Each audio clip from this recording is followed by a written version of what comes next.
Palavra da Verdade, com Hernandes Dias Lopes.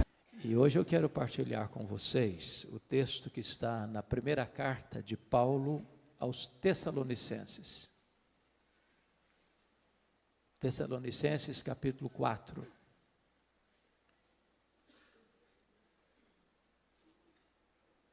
Dos versos 13 ao verso 18.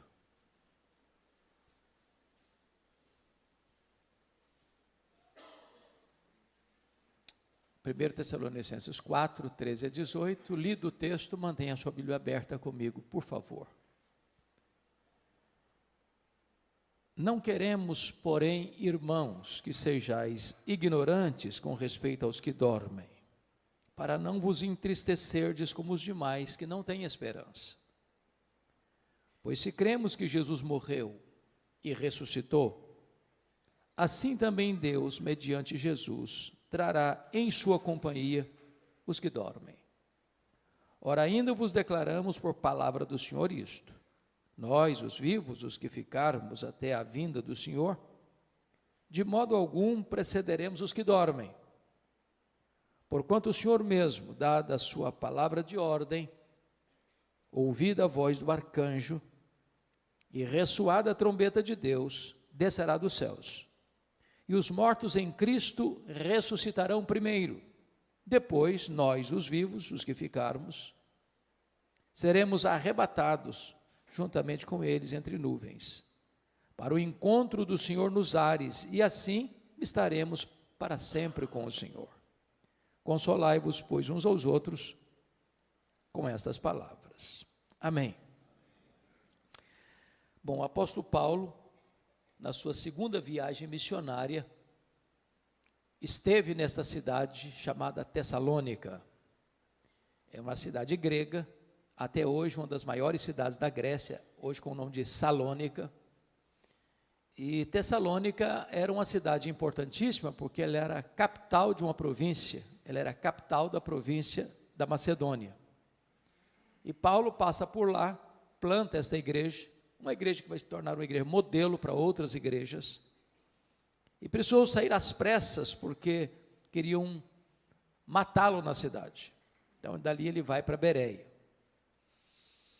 E nesta carta, Paulo trata muito especificamente sobre as verdades que nós chamamos de escatológicas, as verdades das coisas do fim. Por ser uma cidade grega, ela tinha forte influência da cultura grega. Esta carta é um clássico exemplo de que, em vez da igreja influenciar a sociedade, é a sociedade que está influenciando a igreja. Em vez da igreja imprimir no mundo o seu pensamento, o pensamento divino, à luz das Escrituras, é a cultura prevalecente que está influenciando a igreja. Qual era o pensamento básico, pilar dos gregos? Era o chamado dualismo. Os gregos criam nisso. O que era o dualismo? O dualismo era a ideia de que a matéria que você toca, que você vê, que você apalpa, era essencialmente má. O espírito invisível, imaterial, espiritual, era essencialmente bom. Em virtude disso, os gregos não acreditavam em três coisas. Eles não acreditavam na criação. Para os gregos, a criação era uma emanação divina, não direta, porque se a matéria era má, um Deus sendo bom não pode criar algo mau. Então a criação veio a ser as últimas emanações da divindade, que já não tinha mais conexão com a divindade, porque na cabeça dos gregos a matéria era má. Então eles não acreditavam na criação. Claro, eles não acreditavam na encarnação, porque para eles Jesus não podia ser Deus e homem ao mesmo tempo, porque já tinha um corpo material, e se para eles a matéria era má, ele não podia ser essencialmente bom. Se ele não podia ser essencialmente bom, ele não podia ser Deus. Então negavam também a divindade de Cristo, a encarnação de Cristo. Mas, finalmente, os gregos negavam a ressurreição. Na cabeça dos gregos, quando alguém morria, a morte era aplaudida por eles, porque na cabeça deles, a alma imaterial estava presa num cárcere, numa masmorra chamada corpo. Então, quando alguém morria, na cabeça dos gregos, aquela alma que estava prisioneira no cárcere chamado corpo, era liberta. Pensar em ressurreição para eles era um anticlímax, era um retrocesso, porque era pegar aquela alma que fora liberta na morte e trazê-la de volta para a prisão do corpo. Então os gregos não acreditavam em ressurreição. É por isso que quando Paulo pregou em Atenas, a cidade grega, capital da intelectualidade humana, ao ouvirem falar de ressurreição, uns escarneceram. Então, o que estava acontecendo aqui? Quando um crente morria na igreja de Tessalônica, era um desespero só, porque os crentes de Tessalônica, copiando o que estava acontecendo na sociedade, no mundo, eles não tinham esperança, não tinha cântico, não tinha celebração, não tinha convicção de céu, não tinha garantia de vida eterna. Olha comigo o versículo 13: não queremos, porém, irmãos, que sejais ignorantes com respeito aos que dormem, para não vos entristecerdes como os demais que não têm esperança. Paulo está dizendo que o mundo não tem esperança, e os crentes não podem viver como o mundo sem essa esperança. Agora, o que ele está querendo dizer aqui com os que dormem? Com respeito aos que dormem, para não vos entristecer como os demais que não têm esperança. E a pergunta que eu faço a vocês: o que é que dorme na hora da morte? É o corpo ou é a alma? O que é que dorme? E a resposta insofismável, categórica é o corpo que dorme. A alma não dorme. O seu corpo não sobrevive sem a sua alma, mas a sua alma sobrevive sem o seu corpo. Você não é um corpo que tem uma alma, você é uma alma que tem um corpo. Você e eu fomos feitos do pó, somos pó e voltaremos ao pó. Mas na hora da morte, a alma, que é o sopro divino, se desprende do corpo e se volta para o Senhor. O pó volta à terra como deu, o espírito volta a Deus. Agora, aquela dúvida dos tessalonicenses ainda é a dúvida de hoje. Porque a pergunta hoje que eu mais escuto com um pastor é essa: pastor, como é que vai ser na hora da morte? O que vai acontecer? O que acontece quando um crente morre? Vamos falar dos cristãos agora. E quando falo cristão, estou falando daqueles que nasceram de novo, que têm seu nome escrito no livro da vida, que são herdeiros da vida eterna. O que acontece quando um crente morre? Bom, se você perguntar isso para um ateu que não crê na eternidade, o que acontece quando uma pessoa morre? Ele vai dizer assim: bom, morreu, é só matéria e acabou, não tem mais nada. Se você fizesse a pergunta para um defensor do romanismo, da doutrina romana, ele vai dizer: gente, a pessoa não era tão má para ir direto para o inferno, não era tão boa para ir direto para o céu, morreu, vai para o purgatório. Fica lá sofrendo, purgando os pecados, não sabe se 1 ano, se 10 anos, se 100 anos, se 1000 anos, até os pecados serem purgados e aí poder entrar no paraíso. Não tem esperança nisso. Se você fizesse a pergunta para um espiritualista: o que acontece quando uma pessoa morre? Ele vai dizer: bom, morreu, desencarnou, reencarnou, desencarnou, num processo ad infinitum. Também não tem esperança nisso. Se você fizer a pergunta para uma outra vertente teológica hoje: o que acontece quando uma pessoa morre? Ele vai dizer para você: morreu, a alma fica dormindo, até a segunda vinda de Cristo, inconsciente. Bom, mas isso também não tem esperança. O que a Bíblia diz? O que a Bíblia diz? Quando um crente morre, a Bíblia diz lá em 2 Coríntios 5,8, que morrer é deixar o corpo e habitar com o Senhor. E o Senhor não está na sepultura dormindo. O que a Bíblia diz? Filipenses 1,23 diz que morrer é partir para estar com Cristo, o que é incomparavelmente melhor. E Cristo não está na sepultura. Cristo está sentado no trono. Ele está no céu, de onde intercede por nós. É por isso que Paulo diz: morrer para mim é lucro. Por exemplo, quando Jesus disse àquele ladrão que se arrependeu, na última hora, na 10ª hora, à sua direita, o que Jesus disse para ele? Em verdade te digo que hoje mesmo estarás comigo no paraíso. Bom, Jesus morreu naquele dia, seu corpo foi sepultado, e a sepultura não é o paraíso. Isso porque Jesus, antes de morrer, disse: Pai, nas tuas mãos entrego o meu espírito.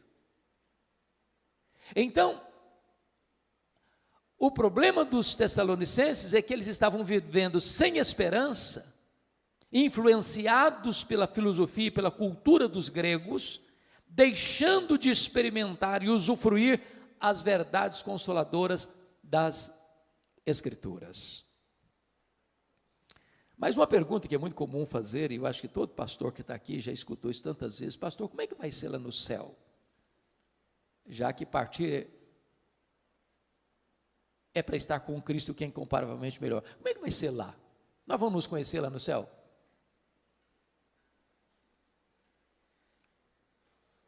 E a resposta óbvia é claro que nós vamos nos conhecer no céu. É claro.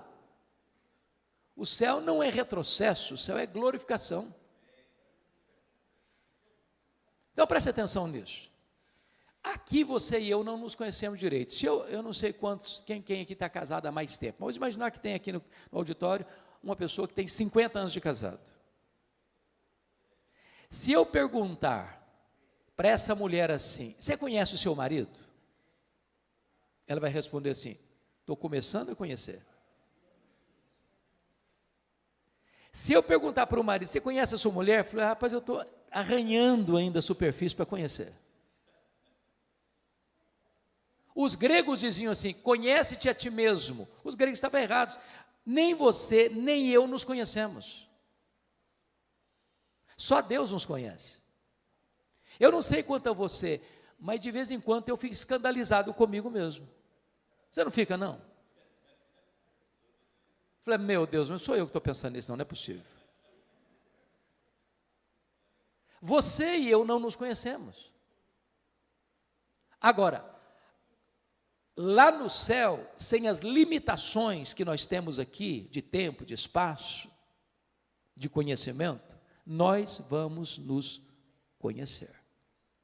Pense só comigo, imagine você conviver com alguém a eternidade inteira sem saber quem ela é. Faz sentido isso? Não faz o mínimo sentido. É óbvio que nós vamos nos conhecer. Agora, um detalhe, lá no céu não vai ter as mesmas realidades que aqui. Por exemplo, Jesus disse que lá no céu nem se casa, nem se dá em casamento. Às vezes as pessoas nutrem um romantismo irreal nesse sentido. E eu já vi muito funeral, sobretudo de uma pessoa que já está casada há muitos anos, vai a esposa primeiro, vai o marido primeiro, e um fica lá curtindo, passando a mão assim, a mãozinha já gelada, assim, daqui a pouquinho eu estou indo também, dando a ideia de que vai continuar casado lá no céu. Não vai, não. Casamento é só para essa vida. Aproveita, porque depois não tem mais. Alguém diz: ufa, até que enfim também. Ah, que pena, podia prosseguir. Não vai prosseguir. Então, casamento é só para essa vida. É por isso que a Bíblia diz que tem um curso aí, que o curso é bom, mas o título não é bom. Casados para sempre. Não é verdade isso, não tem casados para sempre. O curso é bom, mas o título, penso eu, não foi feliz. Porque a Bíblia diz que casamento é até que a morte o separe. Então lá no céu não tem casamento. Segunda coisa, lá no céu nós não vamos ser famílias nucleares. Em outras palavras, lá no céu você não vai amar mais quem foi aqui, seu pai, sua mãe, seu marido, sua mulher, seus filhos, seus avós, do que você vai amar Abraão, Isaque e Jacó. Lá nós não vamos ser famílias, José, Pereira, Silva, Oliveira. Não, lá nós vamos ser uma única família, lavada no sangue do Cordeiro. Agora, Paulo não diz o seguinte: nós não estamos aqui especulando. Não é uma questão de especulação. Olha comigo o versículo de número 15, quando ele diz: e sabeis também vós, não, desculpa, o vento bateu aqui, mudou minha página, 4:15. Ora, ainda vos declaramos por palavra do Senhor isto, não é especulação, não é uma teoria, não é uma opinião de um teólogo, é revelação de Deus. Isso é o que Deus revelou. Então, a grande pergunta aqui, meus amados, é: onde está a nossa garantia dessa esperança? Qual é a base da nossa esperança? E o apóstolo Paulo vai responder nesse texto, no verso 16, é a parousia. Ora ainda, versículo 16, porque o Senhor, porquanto o Senhor mesmo, dada a sua palavra de ordem, ouvida a voz do arcanjo e ressoada a trombeta de Deus, descerá dos céus. Então você e eu cremos que Jesus vai voltar. Esse é o pináculo da nossa fé, esse é a acrópole da nossa esperança, esse é o ponto culminante da nossa convicção, é a consumação da nossa salvação. Porque notem bem, nós já fomos salvos, nós estamos sendo salvos e nós seremos salvos. Com respeito à justificação, nós já fomos salvos. Com respeito à santificação, nós estamos sendo salvos. Mas com respeito à glorificação, nós seremos salvos. Essa é a nossa convicção. Jesus vai voltar. Ele vai voltar. E não tem corte humana, por mais egrégia que ela seja, que possa cancelar essa agenda. Essa agenda não está estabelecida na terra, nem pelos homens, ela está estabelecida no céu, pelo próprio Deus. Ele vai voltar. E a pergunta é: como ele vai voltar? Primeiro, ele vai voltar pessoalmente.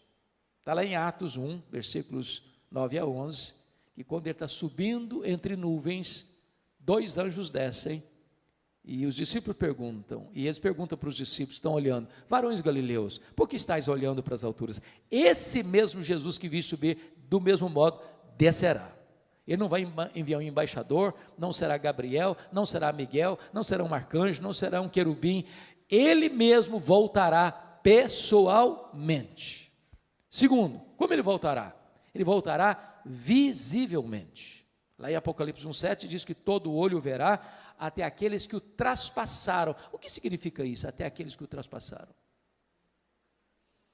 Lá em João 5, 28 e 29 diz que todos os mortos, quando ele voltar, ouviram a sua voz e sairão dos túmulos, uns para a ressurreição da vida, outros para a ressurreição do juízo. Aqueles que cuspiram em Jesus, aqueles que esbordoaram a cabeça de Jesus, aqueles que crucificaram Jesus, aqueles que zombaram de Jesus, vão ter que ressuscitar quando ele voltar, e vão ter que ver Jesus na sua glória, na sua vinda. Vai ser o evento mais público da história, não importa o fuso horário. Agora é exatamente 10 horas e 6 minutos no Brasil, exatamente agora são 10 horas e 6 minutos da noite, lá no Japão. Não importa se de dia, se de noite ou se à tarde. E Jesus, quando disse isso, estava exatamente trabalhando a questão dos fusos horários, porque se Jesus volta de noite para nós, é volta de dia lá para a Ásia, se é volta de dia lá para a Ásia, é volta de noite para o Brasil. Não importa onde a pessoa esteja, em que fuso ela esteja, todo olho o verá. Vai ser o evento mais público da história. Mas em terceiro lugar, como ele voltará? Ele voltará audivelmente, porque o versículo 16 nos informa que, ouvida a voz do arcanjo, ressoada a trombeta de Deus, ele descerá dos céus. Ou seja, vai ser com o maior alarido da história. Não tem um arrebatamento secreto que ninguém viu, ninguém percebeu. Não, é público, é visível, é audível. Não haverá caverna tão profunda, não haverá deserto tão inóspito, não haverá montanhas tão geladas, onde as pessoas estejam que não ouçam o ruído, o alarido, a publicidade desse som, quando Jesus voltar para buscar a sua noiva, a sua igreja. como Jesus voltará. Quarto lugar, ele voltará repentinamente. Diz no sermão profético de Jesus que vai ser como um relâmpago que risca os céus do Oriente ao Ocidente. Quando está chovendo muito, está dando uma tempestade, você vê relâmpagos e você escuta trovões. Qual que acontece primeiro? O relâmpago ou o trovão? Ambos ao mesmo tempo. Você vê o relâmpago primeiro, porque a velocidade da luz é maior do que a velocidade do som. Então, um relâmpago ele risca os céus num átimo de tempo. Vai ser com essa rapidez. Paulo, em 1 Coríntios 15, vai comparar como um abrir e fechar de olhos. Quantas vezes você abre e fecha os olhos por dia? Você não sabe. É automático. Aliás, Paulo vai usar uma palavra lá em 1 Coríntios 15, num momento, e a palavra momento no grego é a palavra átomos, de onde vem a palavra portuguesa átomo. Vai ser com esta rapidez, faiscar de uma estrela, o dardejar da cauda de um peixe, ou o abrir e fechar de olhos, que Jesus voltará. Sabe o que significa isso? Não dá para se preparar de última hora. Não dá para encher a botija de azeite na última hora. Ou você está preparado agora, ou você será pego de surpresa. Quinto lugar, como Jesus voltará? Ele voltará não só repentinamente, mas ele voltará também inesperadamente. Vai ser como um ladrão. O ladrão não manda um WhatsApp para você dizer, olha, tal dia, prepara um cafezinho, faça um pãozinho de queijo, que eu estou chegando na sua casa.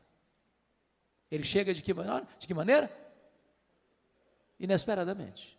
Você não está aguardando, você não está esperando, e ele chega. Sabe o que significa isso? A volta do Senhor Jesus não será um dia óbvio. Todos aqueles, irmãos, que marcaram a segunda vinda de Cristo, desculpem da expressão bem brasileira, quebraram a cara. Se frustraram. Porque a agenda não está na terra. É da economia da soberania do Deus Pai. Então preste bem atenção nisso. O que a Bíblia diz que se o chefe de família soubesse que horas que o ladrão chegaria, ele se prepararia e não permitiria que ele entrasse.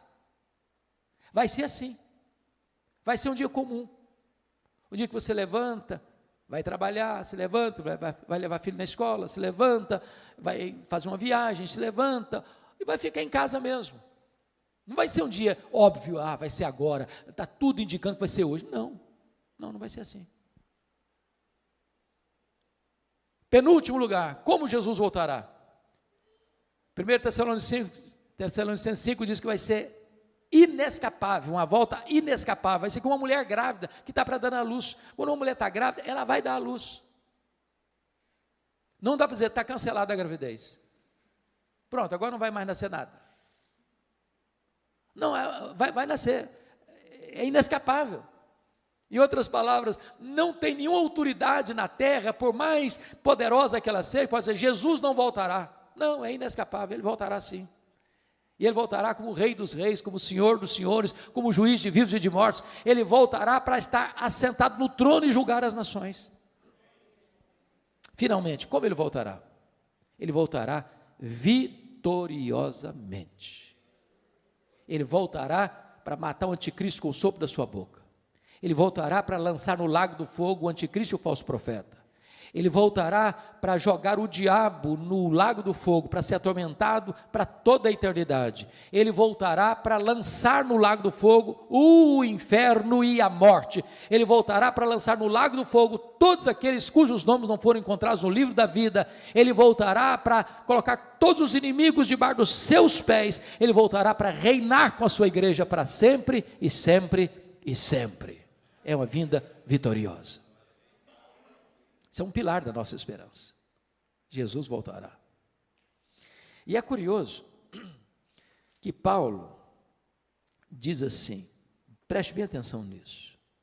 Versículo 15. Ora, ainda vos declaramos por palavra do Senhor isso, nós os vivos, os que ficarmos até a vinda do Senhor. Paulo era o maior teólogo e é ainda considerado o maior teólogo da história do cristianismo. Mas ele esperava a segunda vinda de Cristo para os seus dias. Há muitas pessoas que hoje, do alto da sua sapiência teológica, dizem, não, esquece, vai demorar mais de 500 anos ainda, vai demorar mais de 1000 anos ainda. Nenhum de nós tem essa autoridade para dizer isso. Aliás, nós deveríamos estar na ponta dos pés, na linguagem de Pedro, na segunda carta, capítulo 3, aguardando e apressando o dia da vinda do Senhor, e dizendo, Maranata, ora vem, Senhor Jesus. Mas se nós temos a revelação como primeiro pilar da nossa esperança, se nós temos a parousia, a segunda vinda como segundo pilar da nossa esperança, em terceiro lugar, nós temos a ressurreição como terceiro pilar da nossa esperança. Compare aí o versículo 16 na parte B, onde diz, e ressoada a trombeta de Deus, descerá dos céus, e os mortos em Cristo ressuscitarão primeiro. A grande pergunta é, primeiro em relação a quem? Porque é uma vertente teológica que diz que ressuscitarão primeiro em relação aos outros mortos não crentes, mas não é isso que Paulo está tratando, não é disso que ele está falando. Ressuscitarão primeiro em relação aos que estiverem vivos, porque segue o texto, depois nós os vivos, os que ficarmos. Então preste bem atenção aqui numa coisa importante. Quando um crente morre, estou falando crente salvo, não é crente nominal, não deveria existir desespero, porque quando um crente morre, ele já começa imediatamente, está lá em Hebreus 12, que o espírito é aperfeiçoado para entrar na glória. Já imediatamente ele começa a desfrutar do céu, conscientemente, não fica dormindo, não fica num limbo, já começa a reinar com Cristo, conforme Apocalipse 20. Quando Jesus voltar, cronologicamente falando, aqueles que já estão lá com ele no céu, cujo corpo está na sepultura, dormindo, me dão nota de rodapé, abra um parênteses, eu fecho depois. Por que usa a metáfora dormindo, ou dormir no Senhor? Por que essa metáfora? Porque esse eufemismo é uma figura de linguagem para amenizar uma coisa. Em vez de você dizer assim, o cara morreu, aí você diz, ele dormiu no Senhor. Por duas razões. Porque quem dorme está fazendo o quê? Está descansando. Você dorme porque você precisa descansar. Apocalipse 14, 13 diz, bem-aventurados aqueles que desde agora morrem no Senhor, para que descansem das suas fadigas. Segunda razão porque usa a figura do dormir, porque quem dormiu vai acordar, se não acordou, não dormiu, morreu. Significa o quê? Que a morte, ela tem prazo de validade. Vai chegar um momento que a morte vai ser interrompida pela ressurreição. Os mortos vão ouvir a voz de Jesus e vão sair dos túmulos, uns para a ressurreição da vida, outros para a ressurreição do juízo, dando claramente a entender que não vai ter duas ressurreições, uma de crente e outra de descrente, vai ser uma única ressurreição, de crentes e descrentes, ao mesmo tempo. Quando Jesus voltar. Bom, voltando então à ressurreição dos mortos. Ele está falando de ressurreição dos mortos, primeiro em relação aos que estiverem vivos, porque aqueles que virão com Jesus, que estão lá desde Abel, voltarão com Jesus, aquela alma que já está glorificada, que já está reinando com Cristo, e agora este corpo que acabou de ressuscitar, com características específicas, corpo imortal, incorruptível, poderoso, glorioso, espiritual, celestial, semelhante ao corpo da glória do Senhor Jesus. Aquela alma agora então entra dentro deste corpo que está glorificado. Agora sim a glorificação está plena, completa, e então estaremos para sempre com o Senhor. Os que estiverem vivos não podem subir do jeito que nós temos, um corpo mortal e corruptível. Então, 1 Coríntios 15 diz que seremos transformados e arrebatados com um corpo de glória, para estarmos para sempre com o Senhor. Mas a questão é, como é que vai ser o corpo da ressurreição? Paulo não trata aqui, mas Paulo trata desse assunto lá em 1 Coríntios capítulo 15. Eu queria que você fosse rapidinho comigo para lá. 1 Coríntios 15. Por favor, olha aí. Aliás, essa é a pergunta que eu mais escuto como pastor. Como é que vai ser o nosso corpo? Como é que vai ser o nosso corpo? Etc e tal. Aqui Paulo responde isso de forma muito clara. 1 Coríntios 15, a partir do verso 35. Mas alguém dirá, como ressuscitam os mortos? Em que corpo vem? Paulo responde, ironizando com eles, insensatos, ou insensato. Você está fazendo uma pergunta muito óbvia. E aí ele vai usar 3 figuras para mostrar para nós como será o nosso corpo. A primeira figura, estou no versículo 36, é a figura da semente. A segunda figura está no verso 39, é a figura da carne. A terceira figura está no verso 40, a figura dos corpos celestiais. Então vamos dar uma olhadinha nisso? O que Paulo está dizendo no versículo 36 é o seguinte, que quando um crente morre, o corpo dele é uma semente. Quando você semeia na terra uma semente de milho, de feijão, de soja, o que vai brotar dali tem a mesma natureza, mas não é a mesma coisa.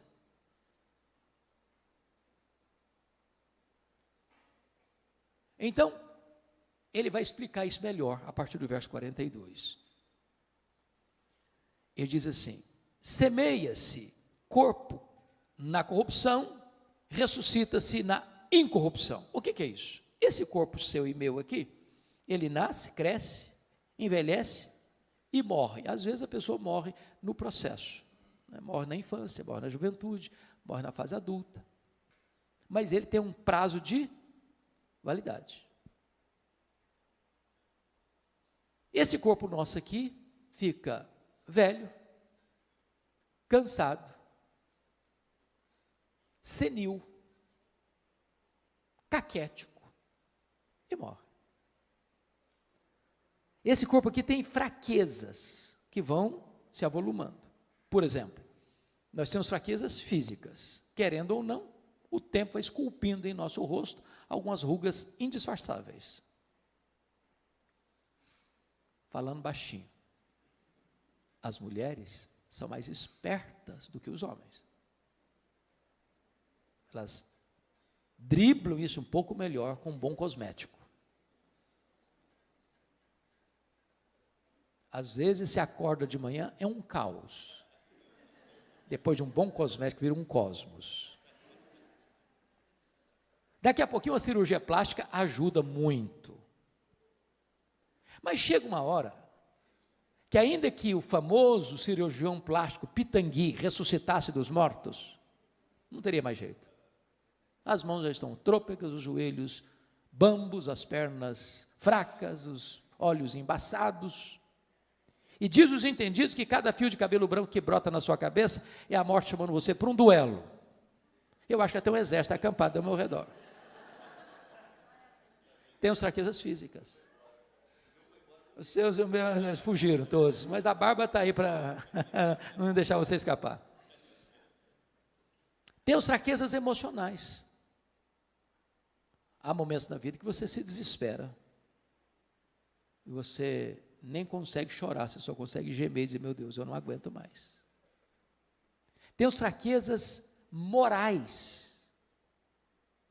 Você e eu já prometemos para Deus, com lágrimas nos olhos, meu Deus, eu não vou cometer mais esse erro, eu não vou cometer mais esse pecado. E daqui a pouco você se flagra cometendo o mesmo erro, o mesmo pecado. Não é porque faltou para você sinceridade, não, faltou para você poder. Somos fracos. Temos fraquezas espirituais, somos um ser ambíguo, paradoxal, contraditório. O bem que queremos fazer não fazemos, o mal que não queremos praticamos. Somos fracos. Eu, quando passo pelas livrarias, e eu faço isso praticamente toda semana, procurando ver o que está saindo de novo, e vocês todos sabem que os livros mais publicados no Brasil e no mundo são livros de autoajuda. São livros que dizem assim para você: você é forte, você tem a força, você é um gigante. Basta você acordar, você é um gigante. E a Bíblia diz exatamente o contrário. A Bíblia diz que nós somos fracos. Mas muito fracos. A Bíblia diz que Deus conhece a nossa estrutura e sabe que somos pó. Então, esse corpo aqui, não adianta congelar, não adianta inventar. Não, ele vai envelhecer mesmo. Vai ficar enrugado mesmo. E quem não quiser ficar velho, é só morrer na infância também, está resolvido o assunto. Então, a semente que você joga é de um corpo corruptível. Mas o que vai brotar da sepultura na ressurreição é um corpo incorruptível. Não vai ficar velho, não vai ficar cansado, não vai ficar doente, não vai ter defeito físico, não vai ter estresse. É um corpo incorruptível. Segundo lugar, olha o que está acontecendo no verso 42. Semeia-se em desonra, ressuscita-se em glória. Ô irmãos, vocês que são crentes há muito tempo, ou os pastores aqui presentes, quantas vezes você e eu já visitamos um crente querido numa CTI de hospital, já há anos internado. Maurício está aqui, e seu vovô, irmão tão querido, Lair Boechat. Quantos anos, Maurício, você ficou 7 anos em coma. 7 anos em coma.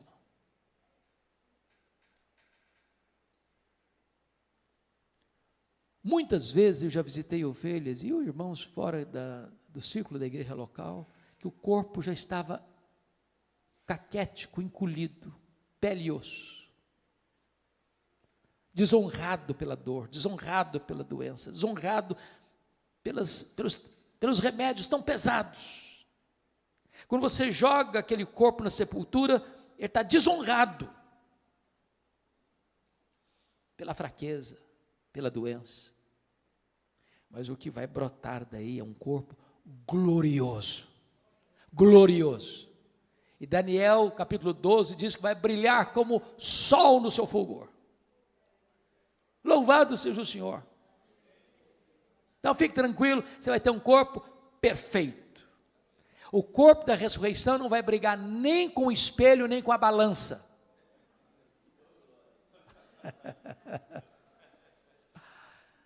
Terceiro, olha o versículo 43. Semeia-se em fraqueza, ressuscita-se em poder. Eu acho incrível, irmãos, o ciclo da vida. Nasce um bebê, pensando lá na roça. Eu fui criado na roça, então alguns aqui também, possivelmente, de igual modo. Nasce um bezerro lá no pasto, ele nasce meio tronchozinho. Daqui a pouquinho, o bichinho já está de pé, daqui a pouquinho já está mamando, daqui a pouquinho já está correndo. Nasce uma criança, é 100% dependente. Chega um ano, totalmente dependente. E aí, de repente, cresce, começa a andar, começa a correr, de repente um adolescente, vaidoso, um jovem com os músculos tonificados, daqui a pouquinho já está adulto, já está andando mais assim, mais moderadamente, daqui a pouquinho já não corre mais, daqui a pouquinho os passos já estão mais lentos, daqui a pouquinho está precisando de uma muleta, daqui a pouquinho está precisando de uma cadeira de rosa, daqui a pouquinho está precisando de uma maca, daqui a pouquinho já está, mais do que um bebê, totalmente dependente de novo. Semeia-se em fraqueza, ressuscita-se em poder. Você quer saber como é que vai ser o nosso corpo poderoso? Olha o corpo de Jesus ressurreto. Ele entrava numa casa fechada, sem precisar abrir a porta. Ele saía lá de Jerusalém e aparecia lá na Galileia, 154 quilômetros, sem precisar percorrer o trecho. Ele foi assunto aos céus com o seu corpo glorificado. Agora deixa eu fazer uma perguntinha. Onde fica o céu? A que distância o céu está da terra? O nosso universo, O nosso universo, diz os estudiosos, tem mais de 93 bilhões de anos-luz de diâmetro. Sabe o que significa isso? Se você voar à velocidade da luz, 300 mil quilômetros por segundo, nessa velocidade você demoraria mais de 93 bilhões de anos para chegar lá. Onde está o céu? Pergunto a vocês, com que velocidade Jesus voltou para o céu? Velocidade da luz? 300 mil quilômetros por segundo? Se ele voltou na velocidade da luz, ele está logo ali na esquina do universo ainda, depois de 2000 anos. Sabe o que significa que nós teremos um corpo poderoso? Significa que novos céus e nova terra será todo o ambiente do nosso habitat. Vou dar uma puladinha no céu, dar uma puladinha na terra. Quanto tempo um anjo gasta para vir do céu à terra? Quanto tempo? Sabe o que significa isso? Nós não estaremos como os anjos, como o corpo ressurreto de Jesus, sujeito às mesmas leis que nos governam agora. É por isso que o hino diz, nem metade da glória celeste jamais se contou ao mortal. Mas vamos à segunda imagem, à segunda figura? Como é que vai ser o nosso corpo? Confira aí comigo agora o versículo 39. Nem toda a carne é a mesma, porém uma é a carne dos homens, outra é a carne dos animais, a outra a carne das aves, a outra a carne dos peixes. Uai, Paulo, eu não estou te entendendo agora. Será que Paulo está dizendo aqui que também os animais, as aves e os peixes vão ressuscitar? É disso que ele está tratando?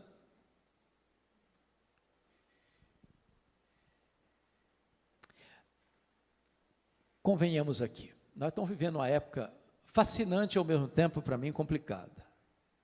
A fase dos pets. Eu não tenho nenhum problema com quem tem pet, eu amo animais. Quem tem, diz Provérbios, tem que cuidar bem. Mas eu acho que a nossa geração está confundindo um pouquinho, está passando um pouquinho dos limites. Você acredita que tem gente que dorme com um cachorrinho na cama, debaixo do mesmo cobertor, abraçadinho?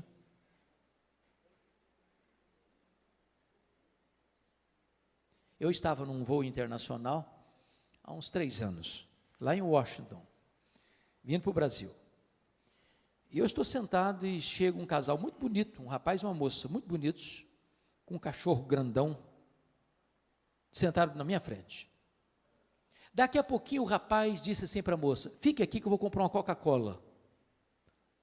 O lugar que vendia Coca-Cola ficava uns 10 metros de onde estavam sentados. Quando o rapaz saiu, a moça lascou um beijo na boca do cachorro, mas daquele beijo cinematográfico. E eu fiquei olhando espantado, falei, meu Deus, mas é muito mau gosto dessa menina. Está doido, senhor.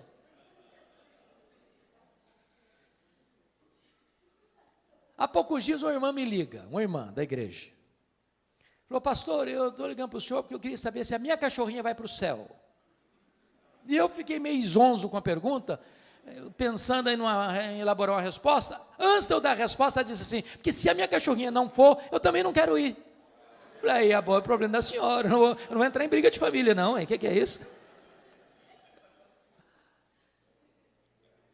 Eu tenho um colega, pastor presbiteriano, calvinista, reformado, que foi fazer um casamento de uma ovelha dele, e ele não está sabendo de nada, o coitado, pego de surpresa.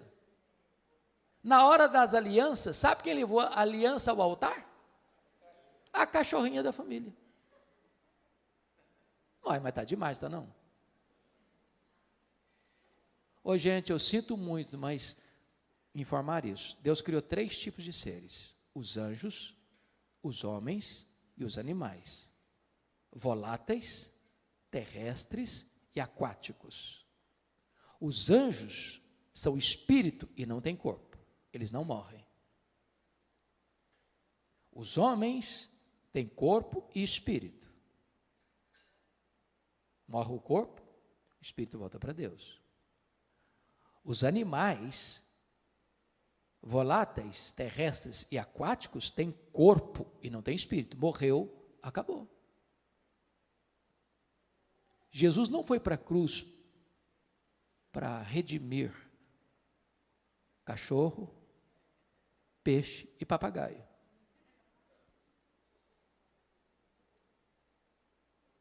Está claro isso?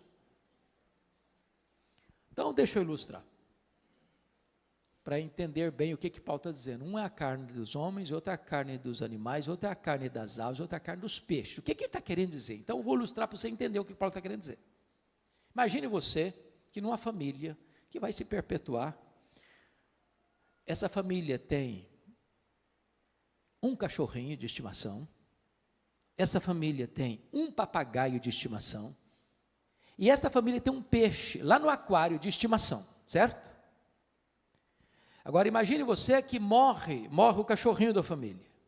Aí a família vai lá no quintal, abre uma cova profunda e sepulta o cachorrinho. 100 anos depois, morre o papagaio. A família vai lá na mesma cova, abre a cova, o que tem lá dentro? Pó de quê? Pó de cachorro. Sepulta o papagaio na mesma cova. 100 anos depois, morre o peixe. Ela vai lá na mesma cova, abre lá, o que tem lá dentro? Pó de cachorro e pó de papagaio, pó de ave. Aí sepulta o peixinho lá dentro.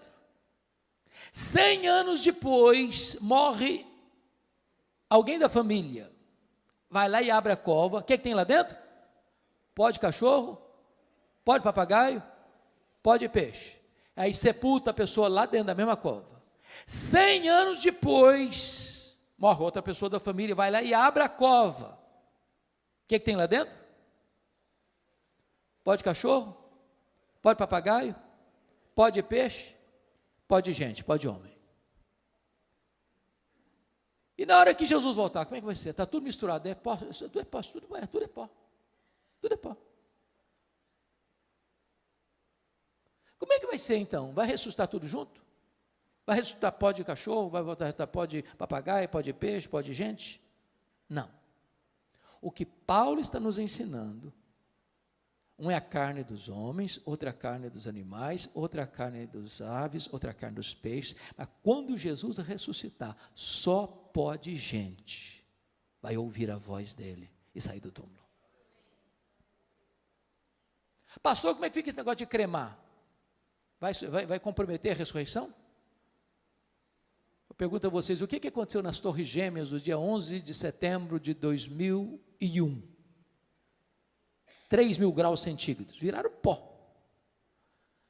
O que acontece quando uma pessoa é comida por um monstro marinho que vai soltando partículas do corpo dele para milhares de quilômetros mar adentro? Quando Jesus voltar, todos vão ouvir a sua voz. Não importa se apenas uma partícula de pó, o Senhor que criou o universo sem matéria pré-existente é poderoso para ressuscitar o seu corpo de maneira incorruptível, imortal, poderosa, gloriosa, espiritual e celestial. Mas deixa eu terminar. A última figura que Paulo usa, está aí no versículo 40. Também há corpos celestiais e corpos terrestres. Sem dúvida, uma é a glória dos celestiais e outra dos terrestres. Uma é a glória do sol, outra é a glória da lua, outra é a glória das estrelas, porque até entre estrela e estrela há diferenças de esplendor, pois assim também é a ressurreição dos mortos. O que Paulo está querendo ensinar com aqui? Eu creio, pastor, que ele está falando aqui daquilo que nós chamamos de galardão. Todos vão brilhar, mas nem todos vão brilhar com a mesma intensidade. Uma é a glória do sol, outra é a glória da lua, outra é a glória das estrelas, porque até entre estrela e estrela há diferença de esplendor. Assim também é a ressurreição dos mortos. Está lá em Daniel 12, que quem a muitos conduzir a justiça brilharão como o sol no seu fulgor. Eu acho aqui para nós que tem alguns crentes que vão chegar no céu meio lusco-fusco. Está escrito lá em 1 Coríntios 3, versículos 11 a 15, que ninguém pode lançar outro fundamento além daquele que já foi posto, o qual é Cristo Jesus. E eu, como prudente construtor, edifiquei sobre o fundamento. Agora, quando se edifica sobre o fundamento, você tem que escolher o material. Tem gente que escolhe material nobre, como ouro, prata e pedras preciosas. Outro vai construir com material perecível, como madeira, palha e feno. O fogo provará a obra de cada um. Se a obra de cada um provada pelo fogo permanecer, esse receberá galardão. Mas se a obra de alguém que construiu sobre o fundamento com material perecível e vai ser consumido pelo fogo, esse vai ser salvo, como que através do fogo mas não receberá galardão. Tem crente que vai entrar no céu com cheiro de fumaça.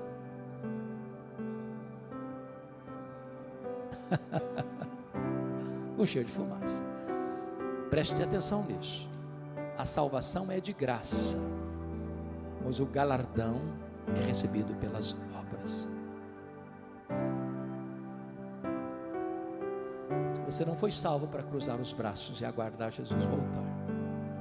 Você foi salvo para servir, para ser um canal de bênção, para ser um embaixador das boas novas, para ser um ministro da reconciliação, para levar a esperança da salvação para outras pessoas. Voltando para Tessalonicenses para encerrar, eu só queria chamar a sua atenção que depois então da ressurreição, está escrito, eu fecho aqui agora, o que vai acontecer? E depois nós os vivos, os que ficarmos, seremos arrebatados juntamente com eles entre nuvens para o encontro do Senhor nos ares, e assim estaremos para sempre com o Senhor. Então, revelação, parousia, ressurreição, reunião, e ele termina dizendo: consolai-vos, pois, uns aos outros, com essas palavras. Ele começa com uma igreja triste, sem esperança, por não conhecer a verdade, e ele termina com consolo, dizendo: agora vocês que foram instruídos na verdade, sejam agentes de consolo para as outras pessoas. Meus irmãos, consolo não é uma coisa que vem de dentro, não é autoajuda. Consolo é aquilo que emana de cima, que emana das Escrituras, que procede da verdade de Deus. Se nós cremos nisso, então não temos motivo para ficar desesperados. Nós temos motivo para sermos consolados e nos tornarmos em consoladores para outras pessoas. Que Deus nos abençoe.